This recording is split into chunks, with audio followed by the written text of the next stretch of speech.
हूं और जब मैं यहां वापस आ जाऊंगा उस वक्त आप जितने फोटो चाहेंगे उतने मैं आपके साथ खिंचाऊंगा।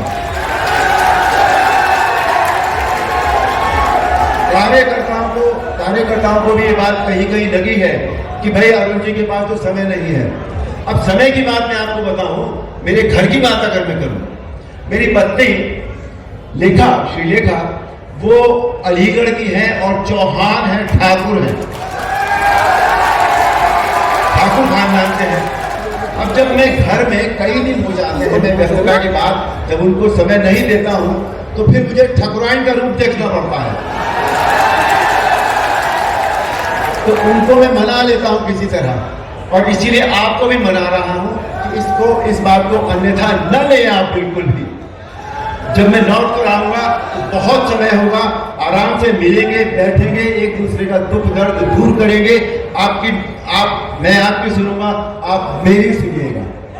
तीसरी बात, एक और बात जो मीडिया मुझसे बहुत पूछता है कि आप क्या मुद्दे लेकर जा रहे हैं अपने वोटर्स के पास, तो मैं उनसे ये कहता हूं कि न तो मैं मुंह खोलता हूं, ना मेरे जो वोटर्स है वो मुंह खोलते हैं।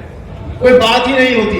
मैं गाड़ी में जब खड़ा होता हूं तो चारों तरफ से इतने फूल मेरे ऊपर आते हैं, इतने आशीर्वाद मेरे से मांगे जाते हैं, इतने दंडवत प्रणाम मुझे किए जाते हैं कि कहीं किसी डायलॉग की गुंजाइश नहीं है। एक डायरेक्ट कनेक्ट है जो आंखों से आंखों में होता है, और उनके चेहरे के भाव मैं देखता हूं, मेरे चेहरे के भाव वो देखते हैं। मैं उनका अभिवादन स्वीकार करता हूं और वो मेरा अभिवादन स्वीकार करते हैं।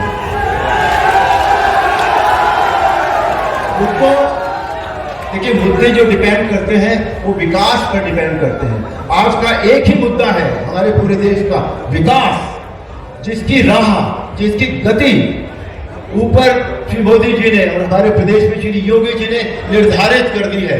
विकास एक प्रक्रिया है, वो कहीं भी खत्म नहीं होता, कहीं भी रुकती नहीं है वो। तो जितना मेरठ और हापुड़ लोकसभा में काम हुआ है उसको आगे बढ़ाना वो मेरी जिम्मेदारी है। तो इसलिए ये मुद्दे की बात करना कोई, मुझे नहीं लगता कि इस समय ये समय है। तो वापस आऊंगा तो आपके साथ आपकी जो भी परेशानियां होंगी, जो भी बात होगी, उसको मैं पूरा ध्यान रखूंगा और अपनी सक्षमता के साथ, अपनी योग्यता के साथ उन्हें हल करने की पूरी कोशिश करूंगा। और अंत में केवल एक बात और कहना चाहूंगा। रामायण में एक चौपाई रामायण की सबसे ज्यादा प्रसिद्ध है, रघुकुल रीत सदा चली आई, प्राण जाए पर वचन न जाए। ये मेरा वचन है आपके लिए। मैं यहां का हूं, यहीं रहूंगा, ये मेरी जन्मभूमि है और अब मैं इसे कर्मभूमि बनाने का आप सबको वचन देता हूं। भारत